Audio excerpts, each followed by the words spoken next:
konsisten, setia, tekun. Tiap pagi persembahkan, bawa korban syukurmu, doamu, penyembahanmu merupakan bau harum di hadapan Tuhan.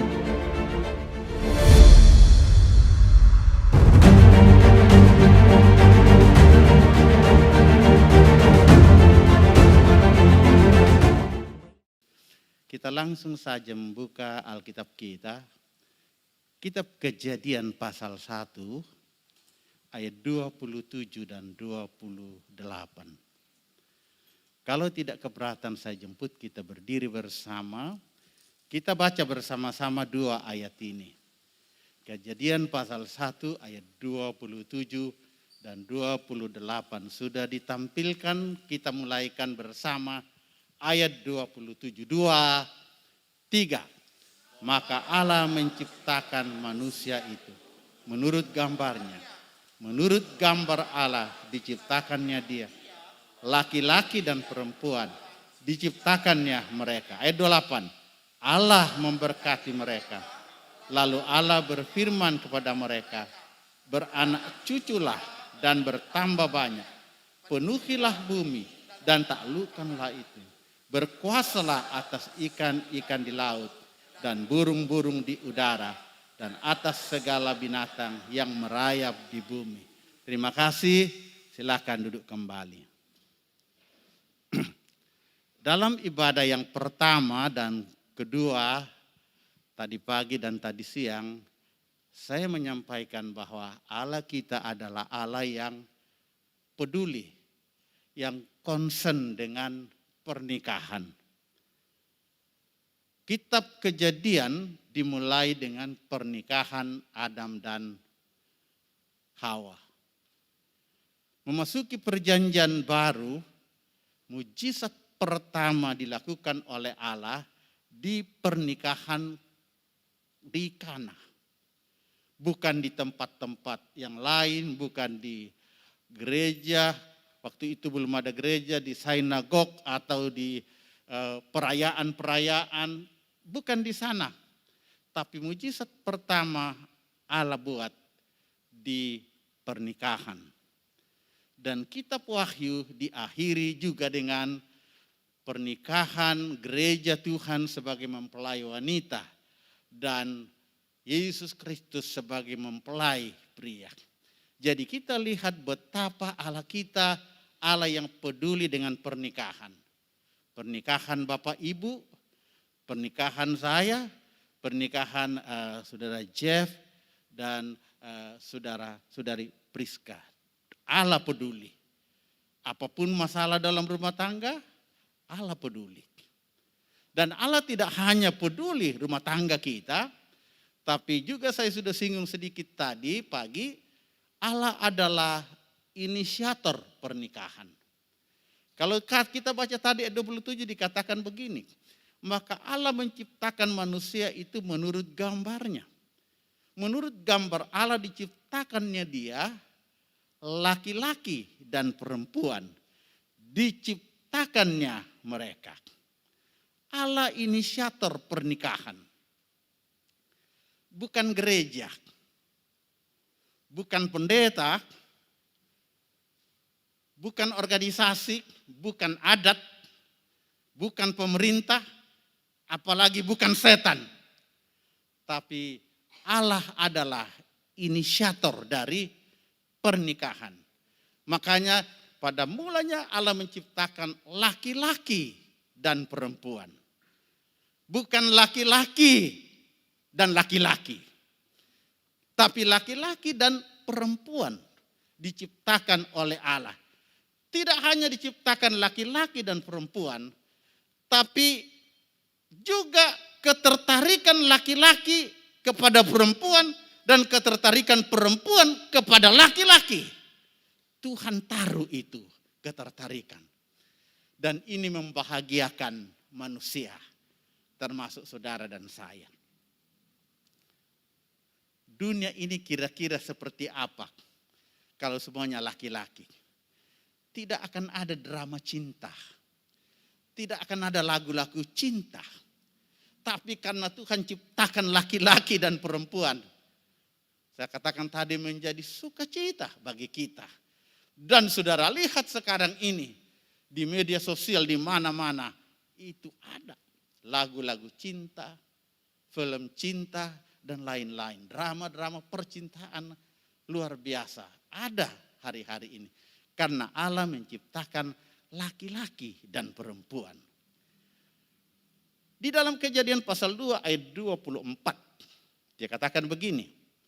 Sebab itu seorang laki-laki akan meninggalkan ayahnya dan ibunya dan bersatu dengan istrinya sehingga keduanya menjadi satu daging. Rupanya pindah otoritas. Laki-laki dan akan meninggalkan ayah dan ibunya dan bersatu dengan istrinya. Tadi dalam ibadah-ibadah tadi Bapak Rumukai dia katakan, aduh, anak kami satu-satunya putri dan rasanya berat ditinggal. Bukan Jeff yang ke sana tapi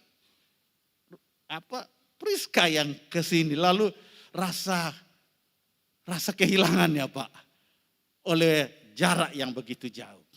Tapi itu Alkitab sudah katakan, seorang laki-laki akan meninggalkan ayah dan ibunya dan bersatu dengan istrinya. Ditinggalkan. Pernikahan itu sudah direncanakan oleh Allah. Allah yang memberitahukan itu. Dan tentu dalam pernikahan ini ada rencana Allah yang begitu indah. Kalau kita baca dalam Kejadian 2 ayat 18, dia berkata begini. Tuhan Allah berfirman, tidak baik kalau manusia itu seorang diri saja. Aku akan menjadikan penolong baginya yang sepadan dengan dia. Tidak baik kata firman Tuhan. Kalau manusia itu seorang diri saja, aku akan menjadikan penolong baginya yang sepadan dengan dia. Tentu memang ada orang-orang khusus yang tidak menikah. Panggilan khusus ya. Saya tidak ada waktu untuk jelaskan itu. Tapi ada orang-orang khusus memang yang tidak menikah. Tapi firman Allah di sini dia katakan tidak baik kalau manusia seorang diri saja. Artinya apa? Berdua harus lebih baik. Amin. Berdua harus lebih baik. Sebelum menikah sendiri. Setelah menikah berdua harus lebih baik. Benar yang sudah menikah? Saya ingin tanya. Yang sudah menikah benar enggak? Lebih baik berdua atau waktu sendiri? Haleluya. Berdua. Tapi ada juga yang katakan waktu saya masih sendiri. Saya masih bebas apa semua. Kayaknya lebih senang saya sendiri. Tapi firman Allah berkata lebih baik berdua daripada sendiri. Saya pernah melihat dan dalam ibadah tadi pagi saya sudah katakan. Saya pernah melihat ada seorang sebelum menikah ramah, senyum, bercahaya, bersinar. Aduh, enak sekali bergaul dengan dia. Setelah menikah, saya ketemu lagi. Baru beberapa tahun menikah, saya ketemu udah kelihatan tua. Cepat sekali tua dan sulit tertawa. Dan kadang-kala juga tertawa sendiri. Sampai saya cari tahu kenapa. Kok seperti ini? Dulu bercahaya, sekarang sudah layu. Rupanya waktu dia menikah, dia mengalami kekerasan dalam rumah tangga. Suami suka memukul dia. Sehingga dia berkata, rumah tanggaku seperti neraka. Kejahatan suamiku. Dia mengalami lebih baik waktu sendiri daripada sekarang ini. Itu yang terjadi. Saya tidak tahu, barangkali juga ada rumah tangga kita yang seperti itu. Yang hadir dan mendengarkan firman Allah ini. Mungkin ada yang berkata, benar Bapak Pendeta, saya lebih senang dulu waktu saya sendiri daripada sekarang ini. Alkitab katakan lebih baik berdua daripada sendiri. Berdua itu lebih baik. Seperti rel kereta api. Rel kereta api kalau cuma satu, gimana? Berdua lebih baik daripada sendiri. Seperti apa? Rel kereta api. Seperti sumpit. Saya pakai sumpit 2 aja, sulit. Apalagi 1. 2 lebih baik dari 1. Seperti sepatu. Sepatu ini, saudara lihat, sepatu ini ada kiri dan ada kanan.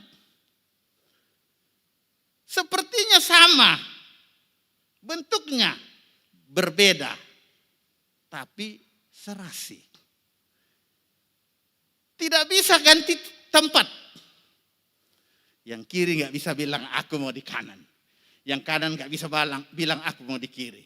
Rumah tangga juga begitu. Posisi suami tidak boleh ganti istri. Posisi istri gak boleh. Amin. Tidak bisa diganti, tidak bisa ditukar. Tapi saling melengkapi. Kalau jalan gak bisa diganti, tapi saling melengkapi. Itulah rumah tangga. Suami melengkapi istri, istri melengkapi suami. Seperti sepatu. Katanya sepatu itu sepakat sampai tua. Saya katakan gak sampai tua. Sepakat sampai mati. Haleluya, sesama. Bukan sepatu, sesama. Sepakat sampai mati yang menceraikan kita. Jadi saudara lihat, itulah pasangan suami istri. Pernikahan itu dirancang oleh Allah untuk membawa kebahagiaan dalam rumah tangga kita, bukan kesengsaraan. Nah, saudara-saudara sekalian, saya ingin sekarang kita melihat tentang tujuan pernikahan. Karena pernikahan itu tidak gampang. Membangun tangga rumah itu lebih mudah daripada membangun rumah tangga. Membangun rumah tangga lebih sukar daripada membangun tangga rumah. Membangun tangga rumah ya paling juga berapa bulan tangga itu selesai. Tapi membangun rumah tangga, satu anak pernah bertanya sama papanya, "Papa, berapa ongkos pernikahan?" Papanya berkata begini, "Nak, ongkos pernikahan itu mahal. Sampai sekarang, Nak, Papa ini masih bayar ongkos pernikahan." Maksud Papa, kan Papa sudah menikah. Iyalah, Nak. Tapi pernikahan itu tidak murah.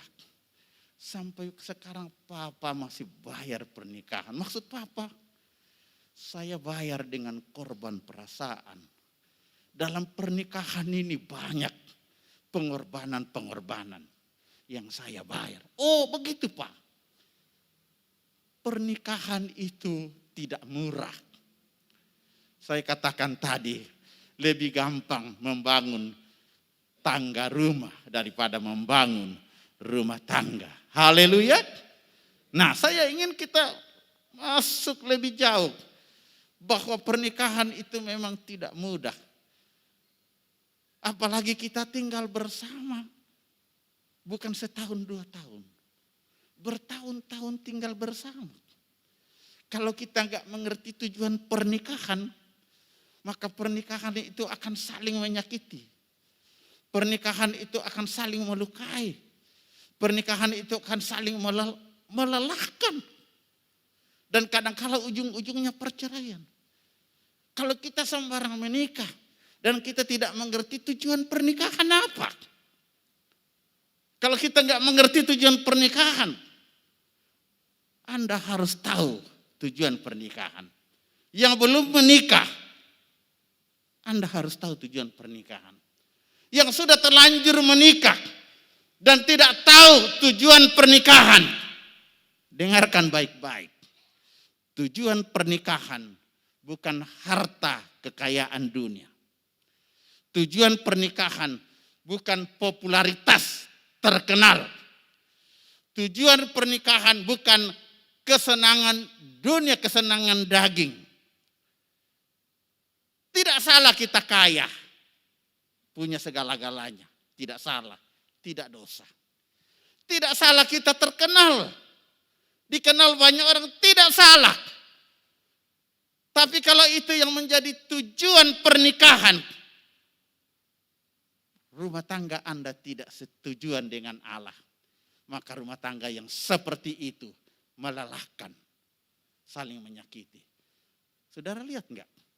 Banyak rumah tangga yang kejar harta kekayaan. Tapi harta kekayaan menjadi masalah. Cerai lagi. Ada banyak rumah tangga yang terkenal. Bintang-bintang film yang terkenal.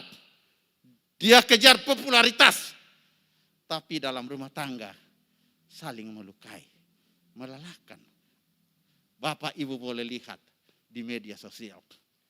Sebab itu saya ingin sampaikan bahwa tujuan pernikahan bukan harta kekayaan dunia. Bukan popularitas. Bukan kesenangan daging, kesenangan dunia. Tapi tujuan pernikahan. Kita kembali baca tadi Kejadian pasal 1 ayat yang ke-27. Dia berkata, maka Allah menciptakan manusia itu menurut gambarnya. Menurut gambar Allah. Diciptakannya dia laki-laki dan perempuan. Diciptakannya mereka. Jadi kita lihat di sini tujuan pernikahan.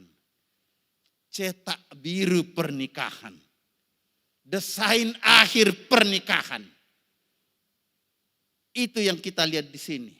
Bahwa melalui pernikahan Allah mau. Sekali lagi melalui pernikahan Allah mau. Gambar Allah kelihatan dalam pernikahan. Karena Allah tidak bisa dilihat. Kita nggak bisa lihat Allah. Tapi melalui pernikahan kita. Allah mau. Melalui pernikahan kita. Gambar Allah, karakter Allah. Kelihatan dalam rumah tangga kita masing-masing. Tadi pagi saya bersaksi tadi pagi. Ada satu keluarga. Pindah rumah ke tempat yang baru. Baru 4 bulan di tempat itu. Dia sudah menangkan 5 keluarga. Rupanya tetangga-tetangga waktu datang berkenalan. 1 minggu, 2 minggu, anak-anak tetangga mulai datang di rumahnya. Dan anak-anak senang datang di rumahnya. Lalu tidak hanya anak-anak, ibu-ibu mereka juga datang di rumahnya. Suami-suami ikut di rumahnya. Sampai mereka merasakan ada sesuatu dalam rumah tangga itu. Ada karakter Allah. Ada gambar Allah dalam rumah tangga itu. Saya berdoa gambar Allah juga kelihatan di rumah tangga saudara. Ini akan mempermudah penginjilan. Ini akan mempermudah menambah jiwa-jiwa. Jiwa-jiwa di gereja ini akan bertambah dengan mudah. Kalau karakter Allah kelihatan dalam rumah tangga Bapak, Ibu, dan saudara sekalian.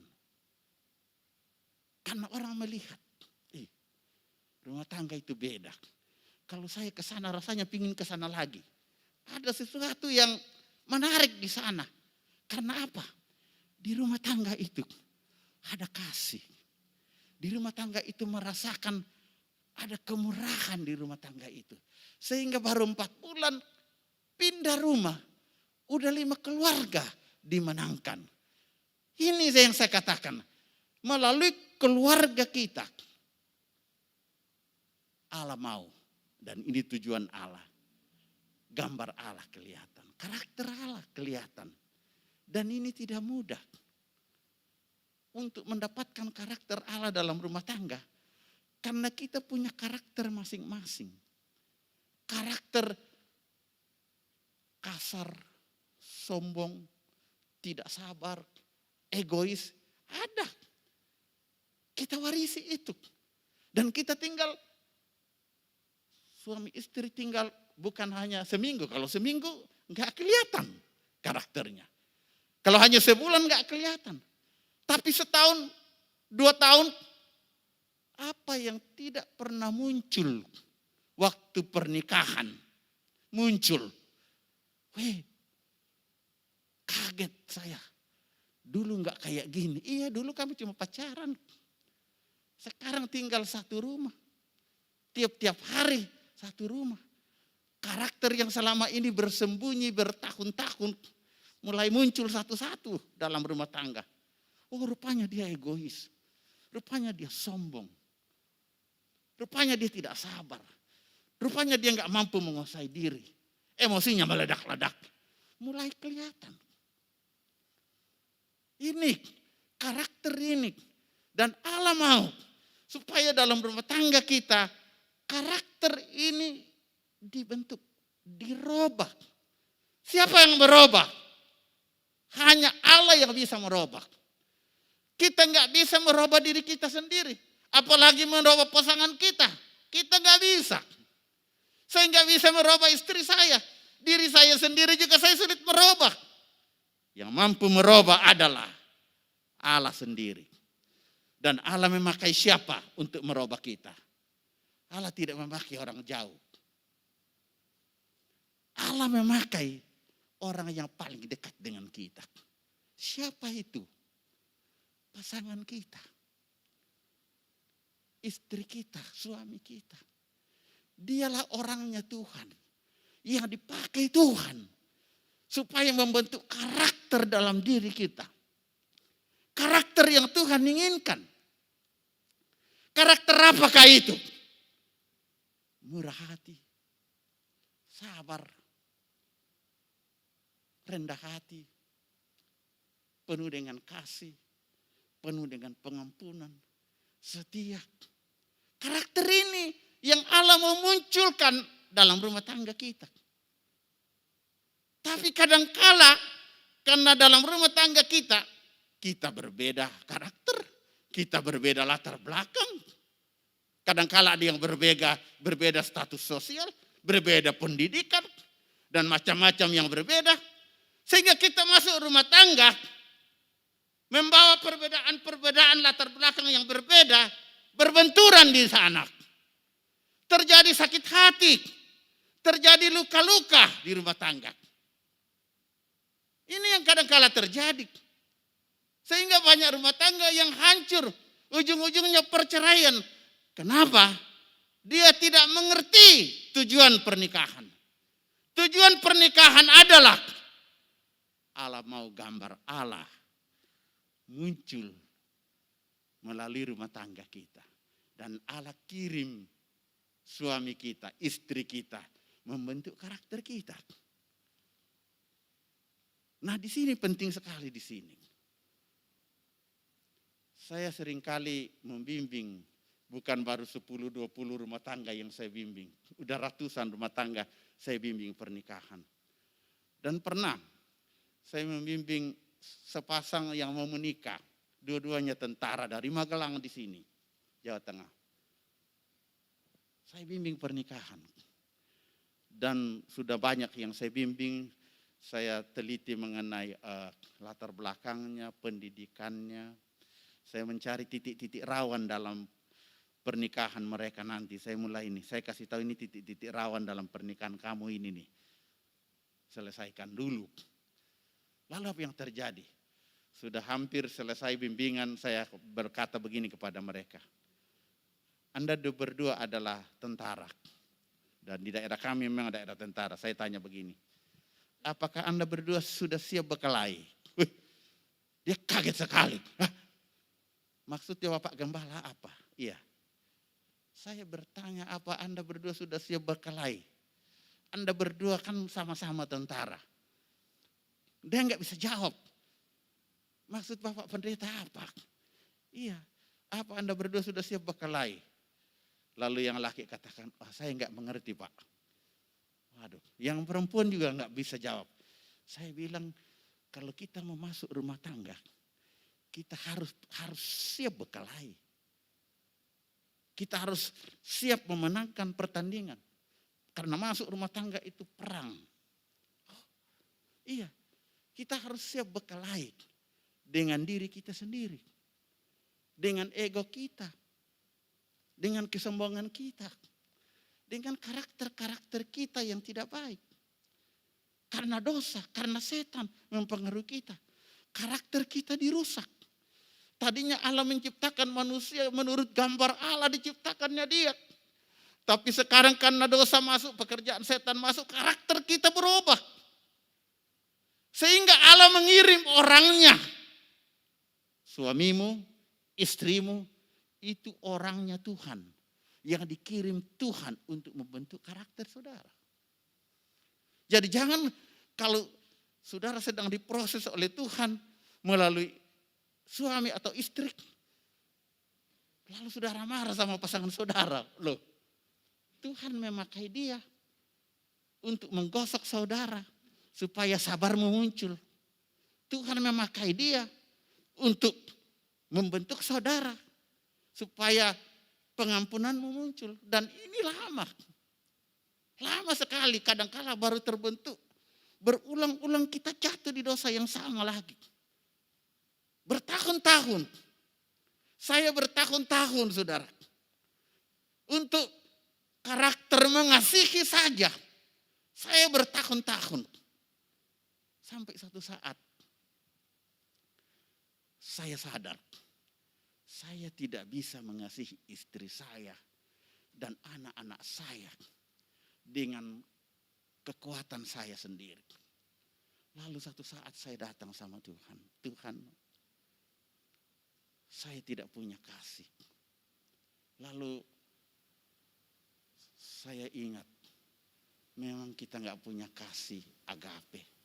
Hanya Tuhan yang punya kasih agape. Sehingga saudara tahu apa yang terjadi. Mulai saat itu saya datang sama Tuhan. Tuhan, aku rindu Tuhan berikan aku kasih agape. Mampukan aku untuk mengasihi istriku dan anak-anakku. Sehingga apa yang terjadi? Tiap pagi saya bangun tidur, saya belum turun dari tempat tidur, saya sudah duduk.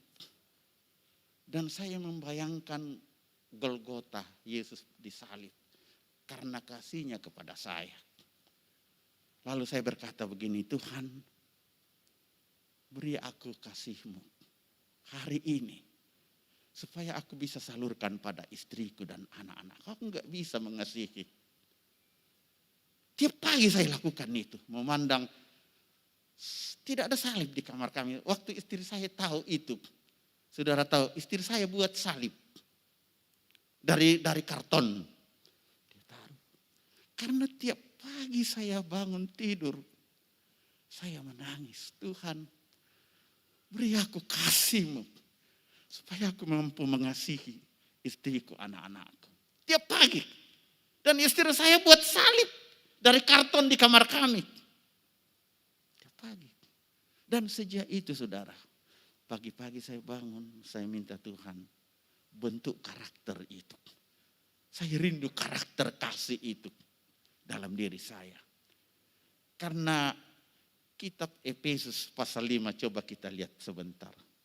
Kitab Efesus pasal 5, saya rindu kita melihat sebentar ayat 25. Efesus pasal 5 ayat 25 dan 28 ya. Kita baca dulu ayat 25 bersama. 2, 3. Hai suami, Kasihilah istrimu sebagaimana Kristus telah mengasihi jemaat dan telah menyerahkan dirinya baginya. Hai suami, saya suami, kasihilah istrimu. Tapi Tuhan, saya enggak mampu Tuhan. Teruskan ayat 28, Efesus 5. 23, demikian juga suami harus mengasihi istrinya. Sama seperti tubuhnya sendiri. Siapa yang mengasihi istrinya, mengasihi dirinya sendiri. Saya datang sama Tuhan, Tuhan beri aku kasih. Karena perintah Tuhan, suami mengasihi istri. Dan saya enggak punya Tuhan.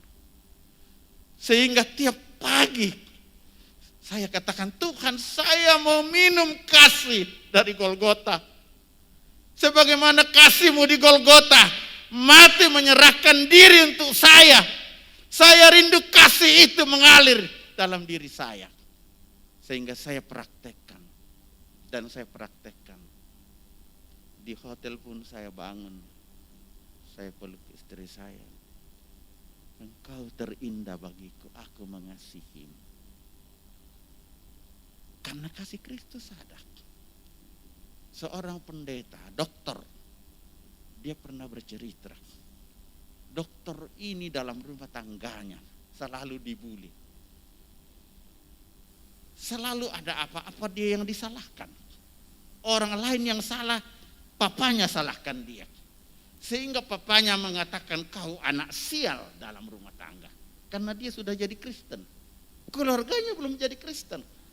Setiap ada masalah, dia disalahkan. Ada masalah, dia disalahkan. Adiknya yang buat kesalahan, dia disalahkan. Karena kau jadi Kristen. Dia selalu korban di rumah tangga. Dan akhirnya dia kepahitan sama papanya. Gak bisa mengampuni papanya. Dia sakit hati, dia terluka. Lalu dia konseling pada seorang pendeta, bukan sama saya. Pak pendeta, persoalan saya di sini. Saya kepahitan. Saya nggak bisa mengasihi papa saya. Setiap ada masalah saya disalahkan. Bagaimana caranya Pak Pendeta? Pak Pendeta tanya, papamu udah terima Tuhan? Belum Pak Pendeta. Oh, kalau belum terima Tuhan, dia dapat kasih dari mana? Kamu udah terima Yesus, kamu punya sumber kasih. Kamu punya sumber kasih. Yesus itu sumber kasih.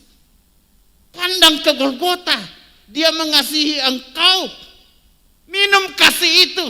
Kalau dia nggak mengasihi, dia membenci engkau. Dia tidak ada sumber kasihnya. Engkau sudah punya Yesus, sumber kasih. Kau yang harus mengasihi dia. Saudara tahu yang dia buat.